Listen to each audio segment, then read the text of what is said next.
जैसे ही बाबा साहब भीमराव अंबेडकर जी का नाम आता है तो कहते हैं कि ब्राह्मणों ने उनके साथ शोषण किया, ब्राह्मणों ने उनके साथ छुआछूत करी, ब्राह्मणों ने उनको पढ़ने नहीं दिया। यानी जैसे ही बाबा साहब का नाम आएगा यानी ब्राह्मणों में और दलितों में वैमनस्व की जो छवि है वो तुरंत हमारे मन में आ जाती है। ठीक है, ये आधा सच है, लेकिन आधा एक और सच है जो किसी ने हमको नहीं बताया।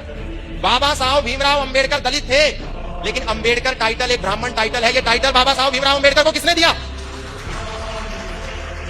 बाबा साहब भीमराव अंबेडकर के पास जब पढ़ने के लिए पैसे नहीं थे, धन नहीं था, संपत्ति नहीं थी, संसाधन नहीं थे, तो वो लंदन पढ़ने कैसे गए? उनको फंडिंग किसने दी? ये हमको किसी ने नहीं बताया। उनको फंडिंग दी पंडित आत्माराम अमृतसरी ने, वो भी एक ब्राह्मण थे। उनको फंडिंग दी सयाजीराव गायकवाड़ ने, वो एक क्षत्रिय थे। उनको फंडिंग दी छत्रपति शाहूजी महाराज ने। जब उन्होंने वहां से लौटने के बाद सोचा कि मैं अपना एक अखबार निकालता हूं, तो उसका नाम था मूक नायक, लेकिन अखबार को निकालने के लिए पैसा नहीं था। किसने पैसा दिया? छत्रपति शाहूजी महाराज ने दिया। अखबार को निकालने के लिए अनुभव नहीं था। उसका पहला संपादक कौन बना? पंडित आत्माराम अमृतसरी बने, ब्राह्मण थे। लेकिन हमें नहीं बताया गया। भीमराव अंबेडकर जी को अंबेडकर टाइटल, ब्राह्मण का सरनेम किसने दिया? उनके ही एक टीचर ने दिया जो कि ब्राह्मण थे। ब्राह्मण को गाली देना बहुत आसान है, लेकिन समाज को जब तक हम यदि सत्य नहीं बताएंगे तो फिर ये समाज ब्राह्मणों को गाली देता रहेगा और इनका मुंह कोई बंद नहीं करेगा। हम सारा हिंदू समाज बाबा साहब भीमराव अंबेडकर का जितना सम्मान करता है उतना कोई नहीं करता, लेकिन समाज को सत्य बताने की भी आवश्यकता है।